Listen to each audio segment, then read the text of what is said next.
Hello everybody and welcome to another episode of the Outside Insider podcast here on Philly Sports Network with myself, Liam Jenkins. You know the score by now. All things Eagles related, the last 7 days, wrapped up and put inside a brown carrier bag because, well, we've run out of inanimate objects to put it in right now, so a brown paper bag will have to do. But if you are new to this podcast, if you're wondering what the hell is going on, it'll be amazing if you could subscribe. We're on the following platforms. We're on Apple Podcasts, Spotify, Stitcher, iHeartRadio, YouTube, Google Podcasts, Podbox, Podsphere, Tide Pods, whatever you want. Just search The Outside Insider. And if you are on Apple Podcasts, leaving a 5-star review would be absolutely amazing. There's a lot to get through today, so strap yourselves in.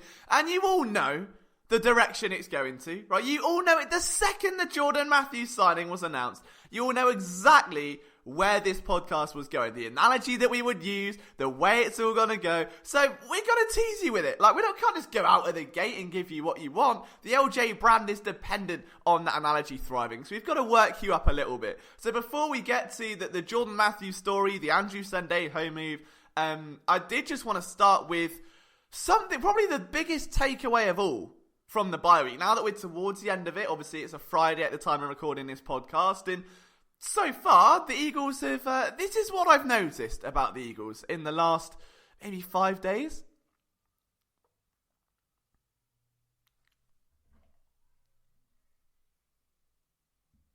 That's it. That's the takeaway. Silence. And sometimes, silence is golden. Silence is a rubber duck, someone once told me, and I never know exactly what that means. But for the sake of this podcast, silence is absolutely a rubber duck. Okay, the bye week could not have come at a better time for the Philadelphia Eagles, right? They just couldn't have. There's no way to look around it. In the last 5 days, there have been no anonymous sources, no one on Undisputed, no guaranteed wins, no shocking cuts. And this team is just having a breather, relaxing, like unwinding a little bit. Like, it has been a month of hell. Like, October has been awful for the Eagles in every sense of the word. Like, yes, they ended on 2 wins, and that was brilliant. But my God, the opening 3 weeks of October were absolutely abysmal from a cultural perspective, or like inside the locker room and character and personality. However you want to look at it, it was just dire for the opening 3 weeks of October. It really was. And hey, do you know what? I mean, there's a part of me that kind of enjoyed that roller coaster from a media perspective, because hey, there's more to talk to you about, there's more to have an opinion on, and to I suppose throw caution to the wind and have some fun with. But it was a nightmare if you're a fan of the Philadelphia Eagles, an absolute nightmare.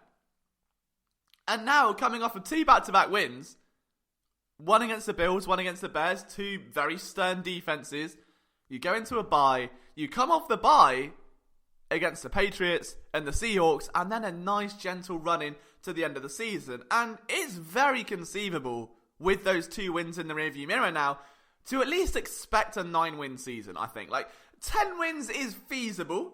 I don't want to push the boat out, you know? I mean, like, let's not get too ahead of ourselves here, but it's feasible. It's certainly not out of the equation.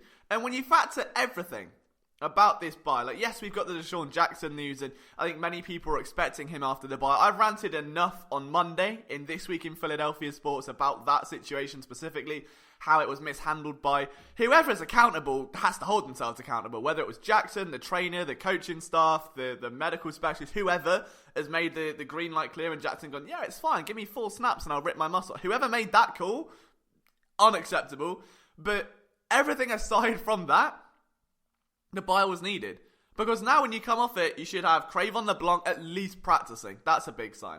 Avonte Maddox back with the team. Timmy Jernigan, much bigger role after he returned against the Chicago Bears.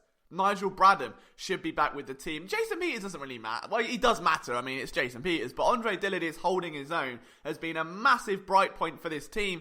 In a couple weeks of what was darkness, he's done well. He held his own against Khalil Mack. The bye couldn't come at a better time. The Eagles will come off healthier than they've been in a long time. Their secondary, fully healthy. Which, for better or worse, means Ronald Darby. I'm sorry to put that thought back in your minds, but that's slightly what we're dealing with here. But it also means that there's a chance to regroup, to reset, and to look back on an opening 9 games of the season that you can take positives from, you can take a lot of negatives from and just change a bit moving into that New England week. Everyone's a bit more rested, a little bit more raring to go. Maybe you look back at that opening stint of the season, if you're Carson Wentz or you're Doug Peterson or Jim Schwartz or anyone of real influence, maybe Malcolm Jenkins, and you are disgusted with the way it's gone. And that would be an understandable reaction. If you're a pivotal figure in that locker room, it shouldn't have gone down this way. It really shouldn't have. The Eagles at this stage, many people expected 7 wins. I don't want to say 8, that's probably pushing it a bit, but at least 6 or 7. And the way they've got these wins, the way they almost choked to the Bears, had it not been for a fantastic fourth quarter drive from Carson Wentz, which proved a lot of people wrong. I think he was 4 for 4 for 48 yards on that on third downs during that drive. Absolutely incredible. But they just need that time to reset, put that behind them and just turn a new leaf. You're coming off a bye now. 2 tough games. You've just won 2 tough... Well, I mean, it was the Bills offense and the Chicago offense wasn't much of a challenge. And I think the main worry now comes on defense, where you are giving up more yards than ever, to put it bluntly. It's just been disgraceful in every sense of the word. But they needed this. They needed that reset. In the same way where... If you're, for lack of a better analogy, if you're playing a video game, let's say FIFA Weekend League, for those of you who play FIFA, Madden Weekend League, if you play Ultimate Team, when you start losing a few games and your head goes and you start going, I need to play more and win, you lose more games. And your head goes and you start getting angry and yelling insults you probably regret, right? I mean, my most awful insult I've ever heard, I'd say awful, I mean, the most embarrassing one I've ever heard recently was, your mother has an OnlyFans account. That was to myself. I didn't say that to the person, but I was quite proud of that in a weird way. Like if someone ever annoys you, oh, shut up, your mother's got an OnlyFans account, and they'll be like, oh, don't use that, all right? Don't use that. This podcast has gone downhill. It has gone massively downhill. But the point is, when you lose your head, you act out of person a little bit. You need to take some time off, have a drink, come back to the game. You'll play much better. The Eagles need that. Whether it's a case of Schwartz looking back at... I wouldn't want to look back at the last 9 weeks if I'm Jim Schwartz. I would be terrified to. But if he does, I mean, there were signs of adjustment against the Chicago Bears. And they weren't, let's say, poignant. They weren't oh my God, he's transformed and revolutionised the whole... But they were enough to say, he's at least aware of what's going on and where the shortcomings are on this defence. And if that's the case moving forward, then maybe there is hope yet for this team. Maybe we're going to see a new Eagles defense. Maybe we're going to see, I would like to think, a more run-centric offense. Get the tight ends involved a lot more. Get Miles Sanders involved a lot more. Really pound the rock. Find your identity. Because now between when the Eagles come off the bye and the end of the season, they don't play a top 10 run defense again. They just ran ragged over the Bears and the Bills. And in theory, if we're to play really naive here, you'd like to assume that should they play those defenses that aren't in the top 10, if they can handle themselves against the Bears, then running against the Cowboys and the Giants and the Redskins and the Dolphins, well, especially the Dolphins, I mean, I could run against the Dolphins, it should be easy. It really should be easy. And I think that's got to be the angle now. They needed this bye to regroup, look at what's working, what's not working. I would say, and I know that this is the thing about publishing a podcast on Friday, because everyone else has theirs out, right? I'm the last of the bunch. I am your dessert. You've had your 5-course meal. You've had the flipping the birds for your starters at PSN. You've had your Kisten Solak throughout the week, who are doing a great job of being everyone's main course. And then I'm just the cheesecake at the end, right? And I know Ben said this where, I think it was Michael said this, where he thinks that the coordinators are coaching for their jobs in the next 2 weeks. Yeah, I'd agree. I think you can't really grade the upcoming Miami game, who are clearly tanking. I mean, it's abysmal, the fact that they win a game. They actually win a game, and within a day, then they fire someone and suspect. It's just abysmal. I don't get what's going on there. They're clearly out of the equation. So that's a win, right? That's a nice holiday for the Eagles to go down there, probably go to some... No, I'm joking. But they will end up coming away with a win. And then you've got, the Giants twice. That should ideally be 2 wins by that point in the season. The Redskins with Dwayne Haskins should be a win. Then that leaves the Dallas game, the New England game, and the Seattle game. Absolutely, Jim Schwartz and Mike Groh are going to be on the bubble. They have to be. They simply have to be. Because both of their performances, in a weird way, through the opening half of the season, has been just atrocious.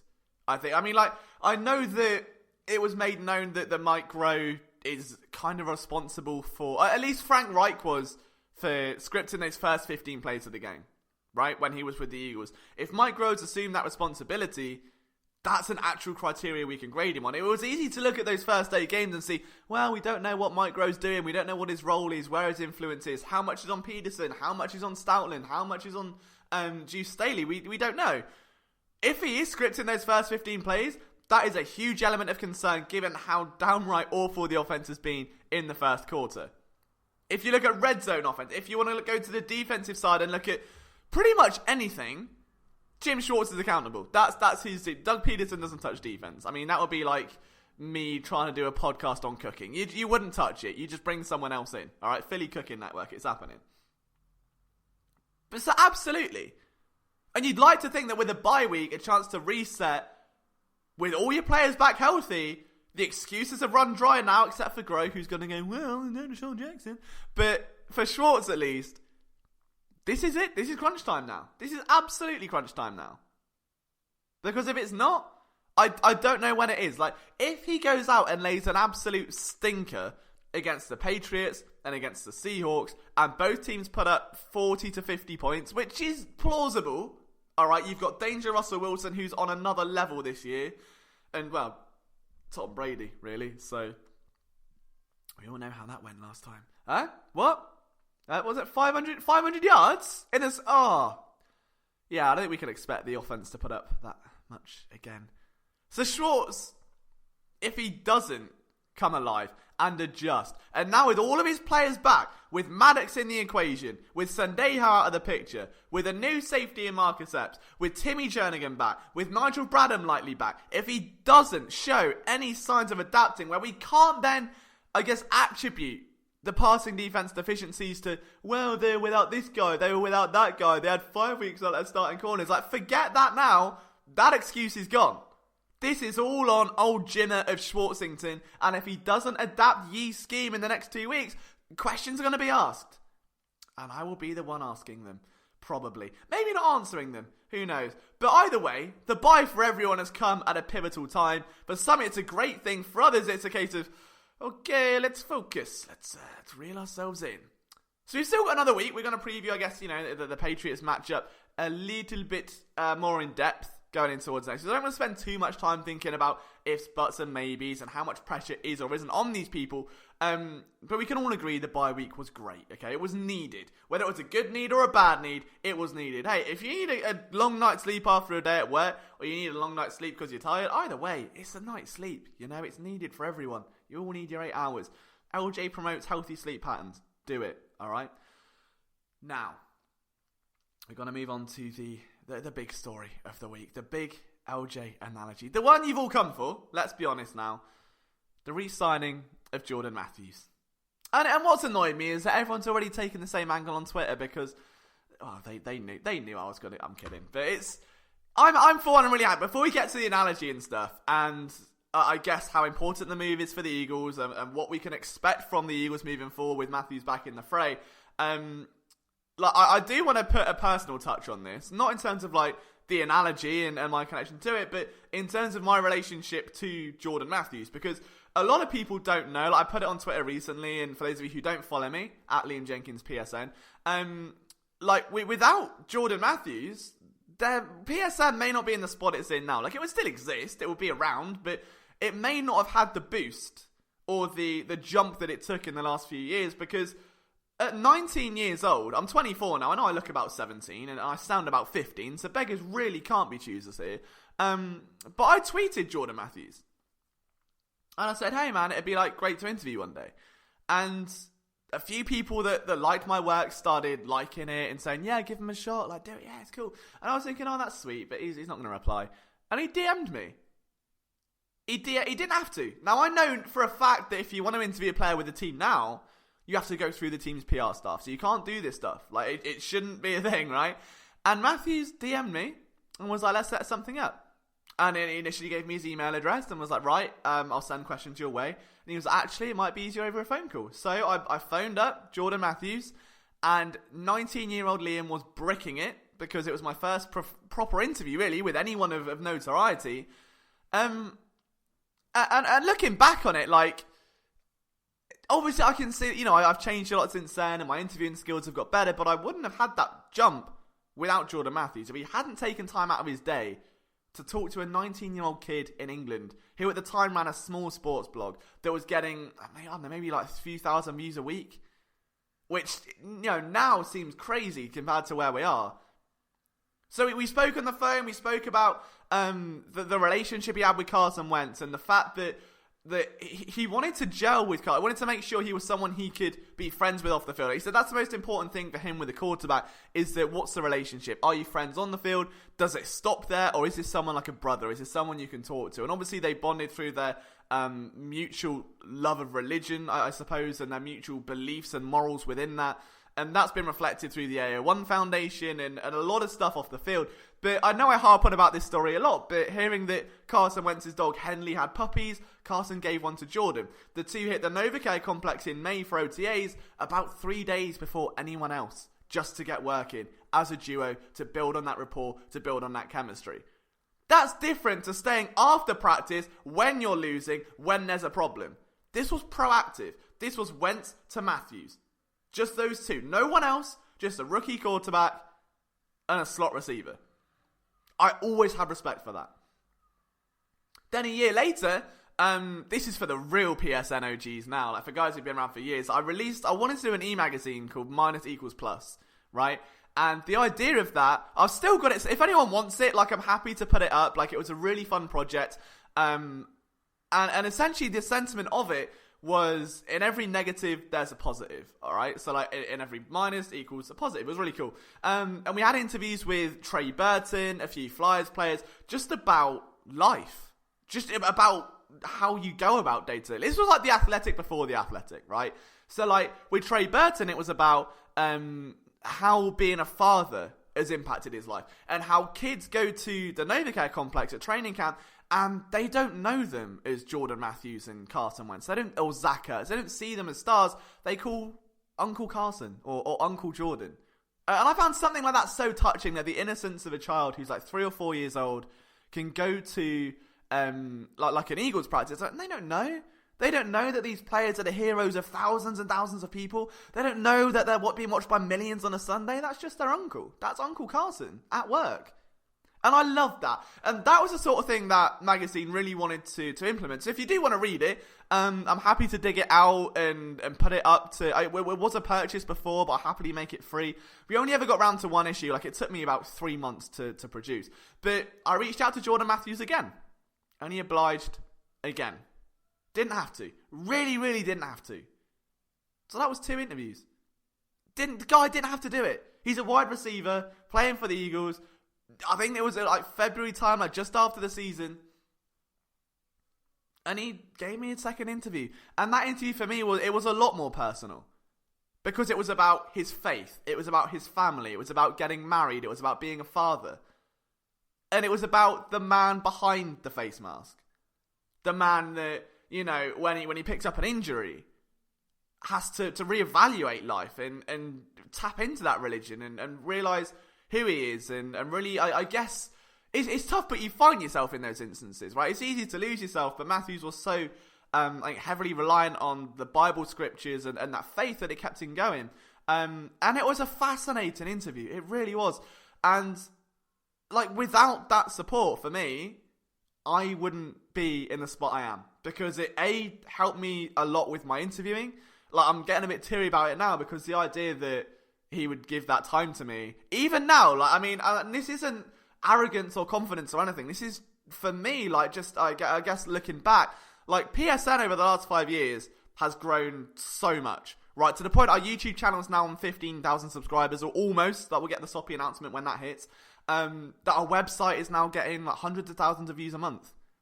It wasn't when I was 19. I was working 2 jobs to keep the site going when I was 19. I was just itching and like busting my ass every day on a different time zone, on like 3 hours sleep to get it off the ground. And he gave me a shot. twice. Didn't have to. Really didn't have to. And then, in the Eagles-Jags game last year at London, the Eagles put up a story about me, which I found really, really, really humbling. That was one of the most, ridiculous moments of my career.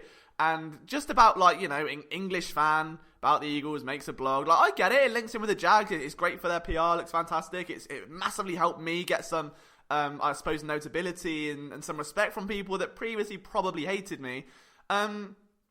And the writer that published that, Graham Foley, who interned at the Eagles, I think he now covers Temple, fantastic writer, do go and follow him on Twitter, he spoke to Jordan Matthews. And Matthews then in that article gave a quote on me, said, I still follow his progress, it's great he's doing well, he was a nice guy that deserved the opportunity, and I wanted to cry, because if you've been around PSN a while, every off-season we put up a lot of prospect content, we interview a lot of players. We've had some first-round picks, we've had some land with the Eagles, we've had some undrafted guys, but we have a lot of players. A lot of players. I've done interviews with, Eagles legends, and, Asante Samuel I've spoken to a few times. Of all the players that I've spoken to, there is no one like Jordan Matthews. I don't know what it is, he's the most humble, nicest guy you could meet, incredibly kind, generous with his time. He's not, you don't feel like a burden asking questions. He's happy to get into a very comfortable sort of talking environment. And you don't get that with NFL players very often, because it is always in a time constraint. Or there is a sort of, not ego, but there kind of has to be. To play a position in the NFL, knowing you're one of the best at what you do on the globe, there has to be a sense of ego. Asante Samuel, I don't fault him for it at all, but he was a very different character to Jordan Matthews, right?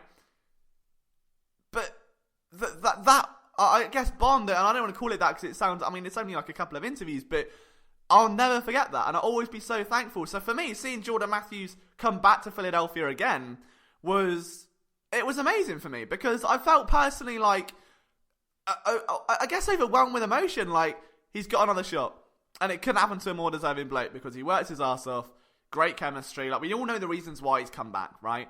But there's no one more deserving of it. If you want to talk about someone who deserves that opportunity, in the same way he afforded me the opportunity, I'm so thankful the Eagles have afforded him another, because not just what he does on the field, and we will get to that, but the man he is unbelievable. You couldn't, if I ever want to raise a kid, I want it to grow up with the ethics and the views and the morals that Jordan Matthews has, because the guy is just on another level of, I think, humility. And it's something that's very rare in a world that is so obsessed with materialism, with money, with flexing, with clout. You don't get that. You hear about wide receiver divas all the time. Matthews isn't that. And I know this is probably not the angle you're expecting with this podcast, but I just wanted to share it, because at the end of the day, you guys have allowed me to be myself, and I'm eternally grateful for that. And that was a big building block for me, just being able to have that connection with Jordan Matthews, and I wanted to share it. So we're going to get on to the actual analogy now. And this is what you've all come for, let's be honest. This is the one you've absolutely, I suppose, been building up to. I've actually had someone DM requested me on Twitter and said, I can't wait for the podcast this week because I know what you're going to say. And it's bad that it's become this predictable, so I'm sorry in advance if you've seen it. But let's be honest here, okay? The Jordan... I can't even open the analogy because you already know what it's going to be. But it's so similar to being in a relationship with someone, alright? You're besotted with them. It's perfect. You couldn't ask for it going any better.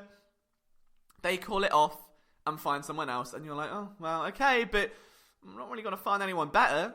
Jordan Matthews had a baby in... Well, he didn't have a baby, but, made a baby in Buffalo because he said there was nothing else to do. He knew where he wanted to be. All his friends, all his family, it was Philly and Vandy. That was all he knew.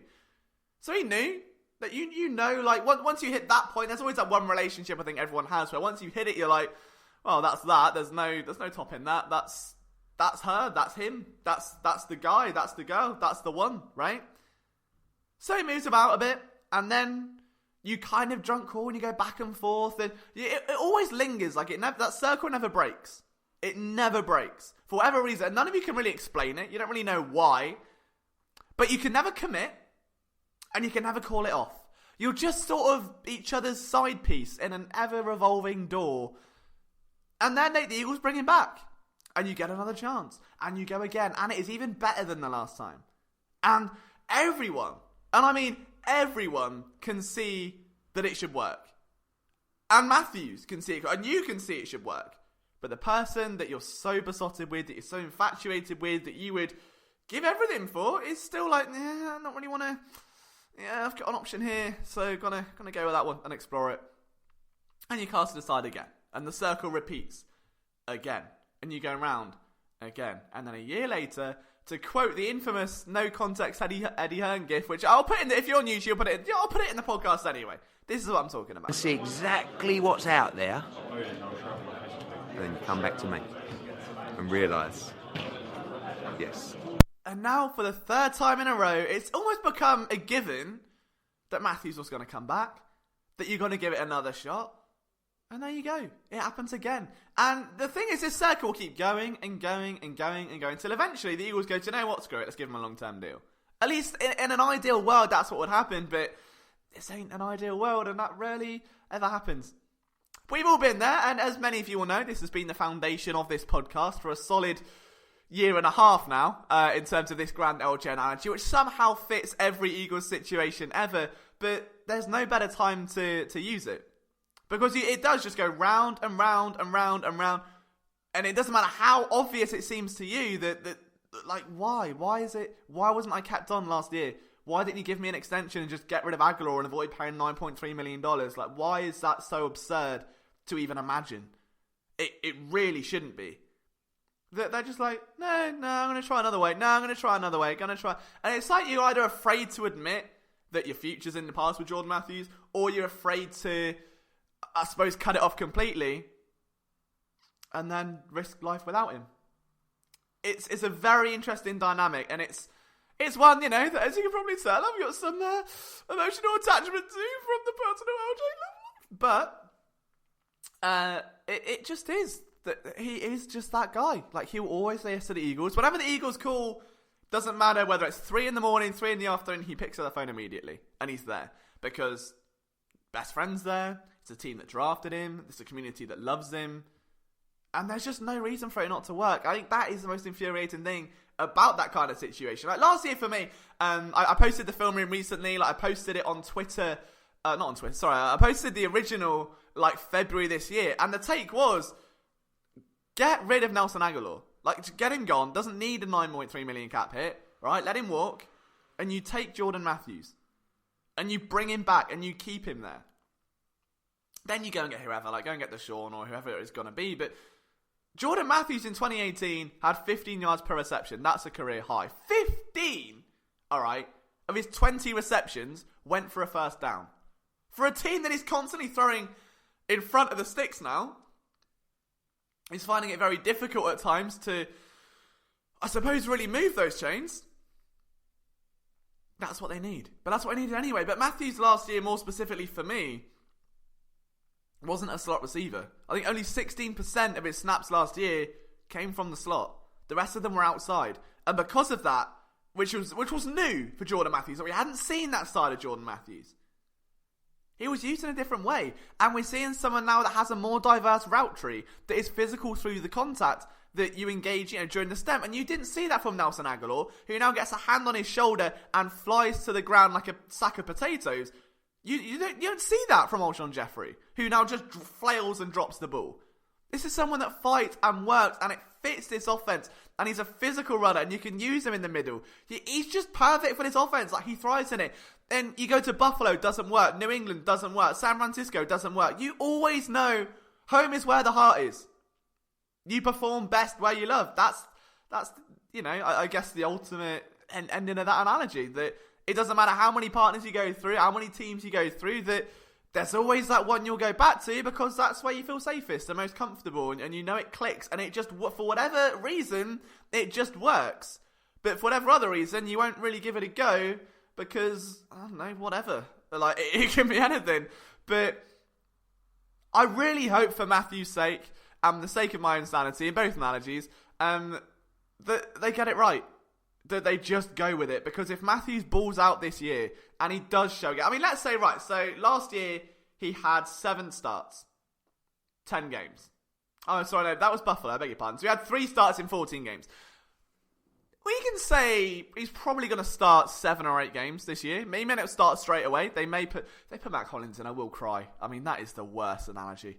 If they keep Matt Collins over Matthews, this is going to get a very dark analogy very quickly next offseason. But I do genuinely believe that he can get more than 300 yards. You're telling me that between now and the end of the season, Jordan Matthews is not going to have more than 28 targets? I think he will.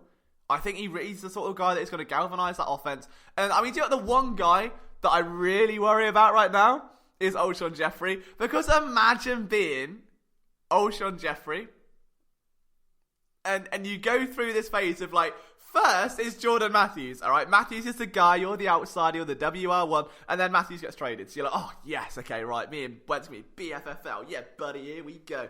Then Zach Ertz exists, and then Alshon's like, alright. 2018 happens, and Zach Ertz has a record-breaking year, and Alshon Jeffrey's like, alright. And then 2019 happens, and they bring back Deshaun Jackson, and all you hear all off season long is Wentz and Deshaun this, and Wentz and Deshaun that, and Wentz and Deshaun go on bro dates, and they play little laser tag, and they play pool together, right? And then you get the anonymous sources stuff. Then Deshaun Jackson's injured, and finally Alshon has a shot of being the number 1 guy, and then they bring back Jordan Matthews. You love to see it. You love to see it. I really shouldn't, but I do. Because for the sake of all intents and purposes, whether it be the personal connection to J-Matt, I'm always going to root for his success. Like, I don't ever root for someone's failure unless they're Ronald Darby. I don't really root for it. It just sort of happens by itself, and I just say, I told you so. And then I really do think that Matthews can earn himself a contract extension. Like, he's still young. I believe he's 27 years old. He's still young enough to get a contract extension with this team. He still belongs with this team. He thrives in this offense. He has a role in this offense. He's everything the Eagles could want right now in a receiver that is bang for your buck. Like, you will not find better value than Jordan Matthews. And for the sake of my own sanity, for the sake of your sanity, and the hopes and dreams of this podcast that need a fresh analogy, I hope he sticks on. I hope my own analogy sorts itself out, and we'll all be okay again. And we can stop listening to Somebody Else by the 1975. We can stop listening to Every Breath You Take by the Police, and everything will be okay again. We are going to move on to a very delayed favourite part of the show now. We're going to close with thank you next, so it's more just thank you finish, as opposed to opening with it, and that is because we've got a bit of a bumper one. So, guys, you've been waiting for it. I've been waiting for it. We've been waiting for it. Jordan Matthews has been waiting for it, probably. We're going to go with thank you next. Geordie Fighter 141, one of our most loyal listeners, he says, what is the best and worst analogies you have ever told? Oh, that's hard. Okay, I would say the best and worst are the same one. It's always about my relationship, which just never seems to end or start, that one. I don't know, like, the thing is with analogies, I love them because it's relatable, and it's a way, I think, for you to leave like a little bit of yourself in what you do, and as a creator or a podcaster or a writer, that's always the aim, right? Like, I could sit here and just not put any personality across and just talk facts and stats and analytics and numbers, but it's boring. Like, you can read spreadsheets, you can read numbers, you can read game logs, like, it's not hard. I think me being me, I don't know, like, it's the best and worst is just fun for me, you know, and like I'll never stop giving out the awful analogies because that's just what I do. Although the Motor Trend Truck of the Year will always be a top tier. That's a god tier analogy. When the Motor Trend Truck of the Year comes out, you know it's going to get real, that podcast. So I love that one. But yeah, I don't know. I think it's kind of become a staple of this show of just being a bit awkward, a bit sarky, a bit sassy, hopefully funny, and it's like a lift for you guys on a Friday. That's the only reason I really do this, is it lifts you up. It's a bit funny, a bit more light-hearted than some of the other podcasts, and yeah, I don't know, I like it. Thank you. Next, Isaac the Stored says, Liam, what do you think of our chances against the Patriots with the addition of J-Matt? Well, the last time Jordan Matthews played for the Eagles against the Patriots, Sammy Sleeves guided them to a win, and you remember that. So, with that in mind, I think the potential for an upset is there. I would love to see it. I personally would absolutely love to see it. Whether or not we will see it, I think is a different debate for sure. We'll have that next week. But I think it's improved a little bit. I think it's going to add a different dimension to the offense. It's going to give, hopefully the Eagles a little bit more life and rejuvenation on that side of the ball, and if their defence can hold their own, with it is now nearing full health, then they should have every chance of perhaps springing an upset. Thank you. Next, Teddy Buriani says, fire one positional coach, Flajol, Walsh or Undlin.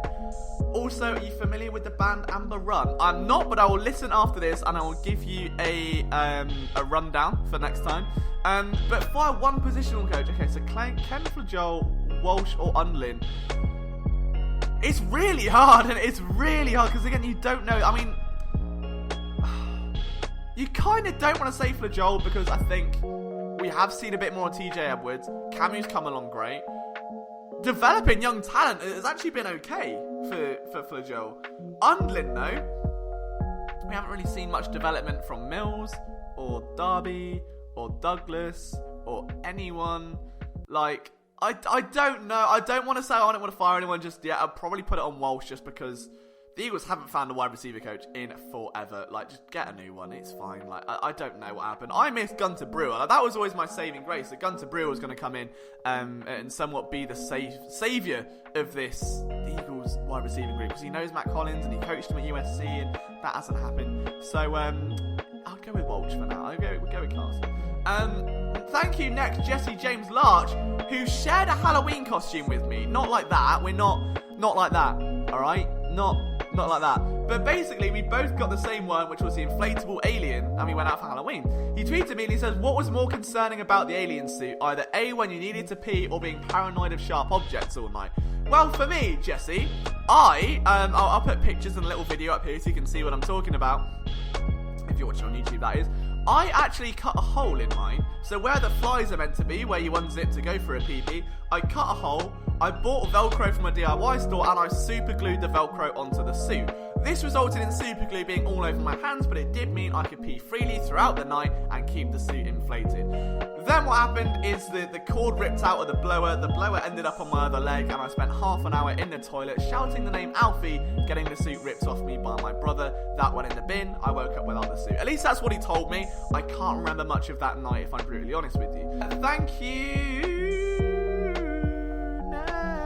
Next.